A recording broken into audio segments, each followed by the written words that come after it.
Markham, Ontario is one of the major cities in the Greater Toronto Area. It is a city of sprawling, rapidly rising suburban developments, shining skyscrapers, and business. All of this popped up in only the last 30 years. Before then, Markham was a quiet town. It was not the technological capital of Canada, as the sign would claim. Most of these neighborhoods were, perhaps, in a time you lived in, farmland. There still is farmland around the Markham-Pickering area. However, in the 1970s, the Canadian government purchased a large portion of this land, with plans to build a new airport and a city around it. Many were forced out of their homes.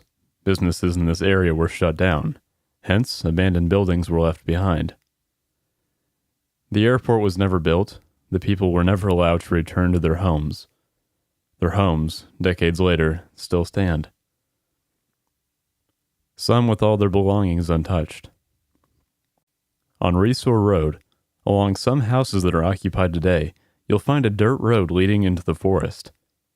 If you follow it, within a short distance, it will lead you to an abandoned house in plain sight. Go inside.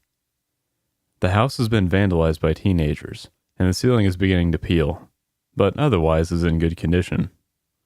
In the middle of the home, you'll see a stairwell leading into the basement.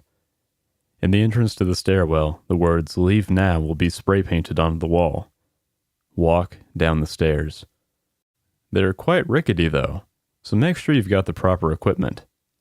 Sit on the ground and wait. At exactly 12 in the morning, if there's a full moon, an old woman will walk down the stairs. You cannot hide from her. She will notice you right away. She'll say to you, "It's awfully late. Do you need a ride home?" Say yes. She will lead you upstairs into her car, which will be parked on the dirt road by the house. When you step inside, she'll not ask you where to go. She will simply begin to drive off. When she does, ask her, "Can you take me beyond here?" And she will reply, "That is certainly a daring request. I'll see what I can do." She will then hand you a puzzle box from within her purse. It will be easy to solve, so don't worry about it. But when solved, half of it will fall off, revealing a question written inside of the cube. This will be an entirely random question. One with an answer you may know very well, or one that requires a lot of thought. But it will always be very cryptic. Perhaps relating to a past event in your life. She will turn to you when you're figuring out the answer and ask, "Well?" If your answer is correct, she'll hand you a large piece of hard candy, but when you unwrap it, you'll find a diamond inside. For some reason, however, after she does, you'll begin to feel a bit empty, as if you're unaware of something important.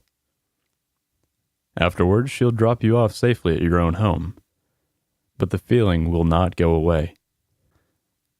If your answer is wrong, she'll slam into the nearest car she sees. You won't die in the crash, but your injuries will be critical.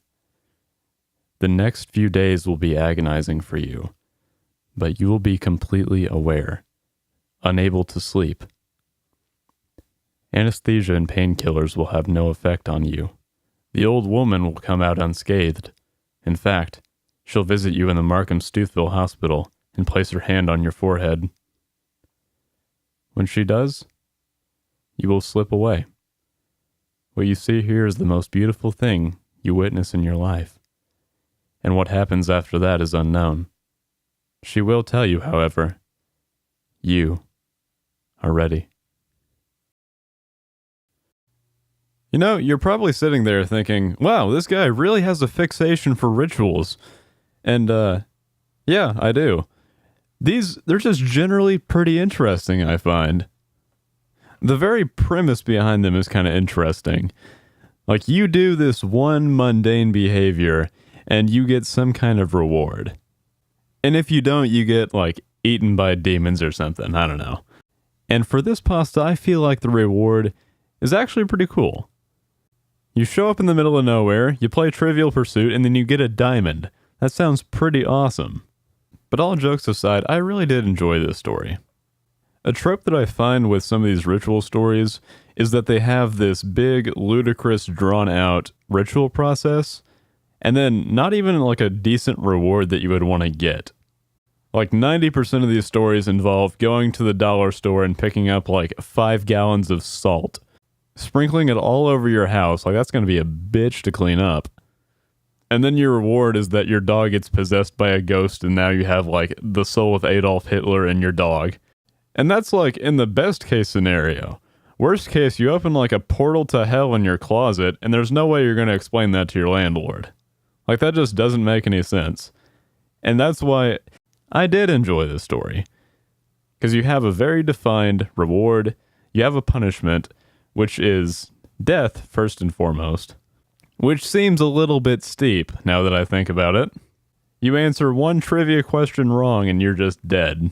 Like I thought that it was embarrassing to lose on the first question of Who Wants to Be a Millionaire, but this takes it a step further.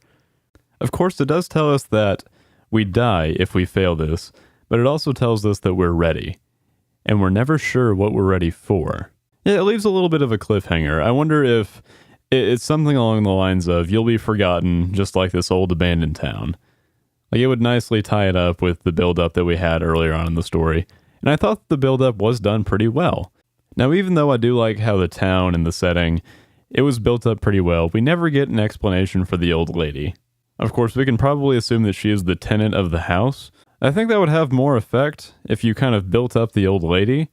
It doesn't make sense for her to give you this very valuable diamond or kill you. So I would have liked to see some explanation on that end. Otherwise, I did enjoy reading this. I found it creative. It was interesting to read. I just enjoyed this. And I hope you guys did too. It is currently 1:30 in the morning, and I need to get to bed. So with that, I say good night, and hopefully I'll see you guys on the next video. Feel free to leave more comments, likes, whatever you want to do. And yeah, just thanks for watching.